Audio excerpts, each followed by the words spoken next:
Eu sou Lilian Ancona e você está no Circularte Educação, que hoje tem o enorme prazer de receber o Adriano Pinheiro, que é professor, foi professor durante vários anos na rede nos anos iniciais, é atualmente coordenador numa escola de fundamental e é mestre em educação pelo Laborarte da Unicamp. Antes de dar as boas-vindas para o Adriano, eu vou te pedir que se inscreva no canal para que você possa receber as diferentes notificações dos vídeos que a gente tem feito. E agora, bem-vindo, Adriano. E eu te faço já uma primeira pergunta, que é: como foi essa situação das aulas terem sido suspensas, ou melhor, da gente não ter mais aulas presenciais de uma semana para outra? Como é que foi tudo isso para você e para a escola da qual você coordena? Olá, pessoal do Circularte Educação. A pedido da professora Alessandra Ancona, vou compartilhar com vocês um pouco de como nós da Escola Municipal de Ensino Fundamental Júlio de Oliveira temos mantido o vínculo com famílias e crianças durante esses momentos pandêmicos. Em primeiro lugar, gostaria de comentar que essa é uma ação coletiva. Como diria Paulo Freire, educação se faz com o outro. Então, não é uma ação exclusiva minha, mas de um coletivo de professores, professoras e equipe gestora que, como todas as outras escolas, tiveram o contato presencial e diário interrompido em virtude da pandemia de coronavírus a partir de março de 2020.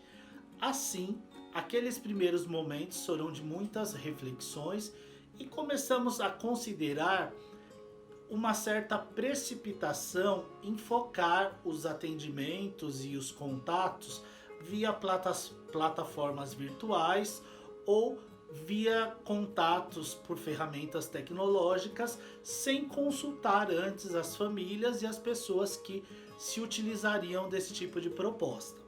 Assim, consideramos muito sobre um ditado que diz colocar a carroça na frente dos bois, pois estávamos focando nas ferramentas tecnológicas, desconsiderando as pessoas que poderiam ou não estar do outro lado da tela. Assim, resolvemos iniciar nosso trabalho com uma escuta de professores e professoras para ver um pouco de como estavam sentindo aqueles momentos, as primeiras impressões perante a pandemia. Assim, entramos em contato com todos os professores e as professoras da escola e já nos deparamos com diversas situações.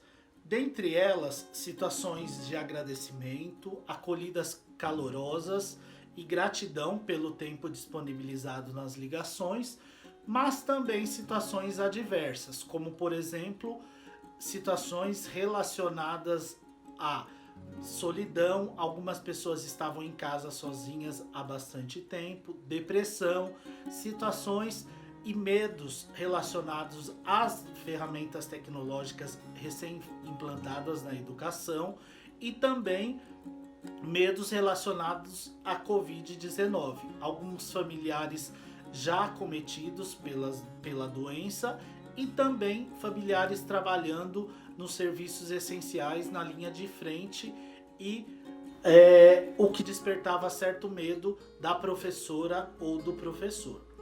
Assim, essas primeiras escutas também serviram para propor uma ligação para as famílias a fim de saber como elas estavam e também ouvir delas quais seriam as melhores ferramentas para comunicação ou plataformas. Os professores toparam essa questão e a partir de então nós dividimos os 811 alunos e alunas da escola em grupos e começaram assim a entrar em contato com as famílias e realizar as escutas e conversar a respeito dessas questões. Os contatos com as famílias também nos mostraram situações de agradecimento, acolhidas, situações muito interessantes. Contudo,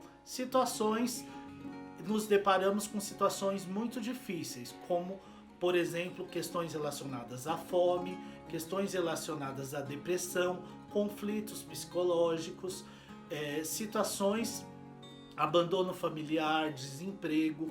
Foram situações que fizeram com que pensássemos a respeito de uma ação solidária com cestas básicas, encaminhamentos a alguns núcleos e órgãos de apoio à saúde mental. Então foram situações que nos deparamos nesse início. Nessa ligação também, os professores focaram o trabalho na atualização de um cadastro visando a chegada do material impresso para as famílias. Afinal de contas, é esse material impresso que vai favorecer no retorno o acompanhamento das aprendizagens, verificar o que as crianças aprenderam, até que ponto eles realizaram as atividades, as dificuldades e favorecer um possível processo de recuperação na retomada das aulas. Assim, toda essa movimentação foi fundamental, primeiro pela intimidade que a ligação telefônica pôde proporcionar para as famílias falarem a respeito dos seus anseios, das suas dificuldades e das suas impressões. A maioria delas optou por uma comunicação via aplicativo de mensagens, e o que tem favorecido essa comunicação entre família e escola.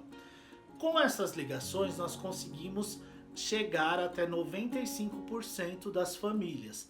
Os outros 5% ainda nos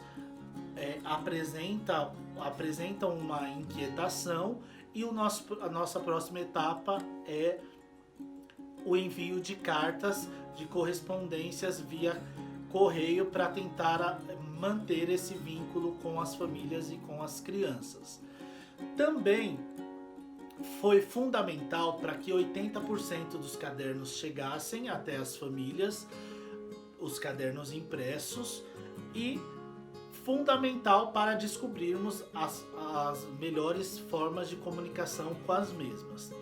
Também nos deparamos, ainda hoje, com um baixo acesso às plataformas virtuais. Cerca de 20% dos alunos acessam a plataforma virtual. Temos refletido bastante a respeito dos motivos que fazem com que as crianças acessem pouco, e, dentre outros, alguns mais frequentes são a ausência de ferramentas tecnológicas. Às vezes, o único celular é usado para 3 crianças, ou o mesmo celular é usado para o trabalho da família e só está disponibilizado para uso à noite para fazer as atividades da escola. Pensamos também que, a fim de não colocar a carroça na frente dos bois, antes de pensar o uso de ferramentas tecnológicas, seria necessária uma política pública que vislumbrasse a aquisição de ferramentas, de equipamentos e de pacotes de dados de internet, visto que às vezes o estudante ele tem pacotes para ver mensagens, contudo vídeos, chamadas de vídeo, imagens, músicas consomem uma quantidade maior de dados, o que dificulta o trabalho por meio de plataformas virtuais. Para finalizar, eu gostaria de comentar que essa é uma narrativa de uma escola, de acordo com o seu projeto político-pedagógico, de acordo com a sua proposta pedagógica, mas não é uma narrativa única, um modelo. Cada escola deve traçar a sua narrativa e traçar o seu caminho em momentos de tantas dúvidas, de tantas angústias, de tantas inseguranças. Muito obrigado pela atenção. É muito interessante ouvir essa história, essa narrativa que o Adriano fez sobre o trabalho da escola e da equipe, né, da escola na qual ele trabalha. Ele me mandou também alguns depoimentos de professores e pais, e eu vou ler 2 deles para vocês. Um de uma das professoras que trabalha na escola, que deu os parabéns e falou: eu e alguns professores que conversamos adoramos a proposta. Momento de ouvir e acolher nossos alunos. É muito diferente quando ouvimos uma voz amiga do outro lado. Fiquei muito feliz quando falei com o coordenador Adriano e fico pensando na alegria que os pais das nossas crianças vão ficar quando ouvirem a voz do professor, diferente de um comunicado do Face ou outro comunicado qualquer. Acredito que vão sentir-se parte da Escola Júlio de Oliveira. Vão sentir-se, sei lá qual é a palavra, gente, acho eu. Parabéns para toda a equipe pela iniciativa. Vocês estão à frente, críticos, primeiro a pessoa, depois a tecnologia. Qualidade é melhor que quantidade. Acho que o depoimento dessa professora mostra muito daquilo que o Adriano contou para a gente nesse vídeo, isto é, a preocupação que a escola, que a coordenação, que a equipe teve em ouvir os professores, toda a sua equipe e também em buscar esse acesso aos pais e aos familiares de cada uma das crianças. E aí eu leio aqui um trecho muito curtinho de uma mãe que fala: Oi, Pro, é a mãe do João. Queria pedir desculpas. Está sendo bem difícil conciliar tudo, com 3 crianças e o celular quebrado. Perco as lições de áudio, mas enfim, estamos tentando. Obrigado por todo o esforço. Esse retorno dos pais mostrando a dedicação que os professores tiveram aqui numa mensagem de WhatsApp trocada com a professora faz com que a comunidade escolar toda possa conversar, possa estar em contato, possa manter a aproximação necessária para que a gente ajude as crianças a se manterem numa condição de aprendizado e numa condição de saúde.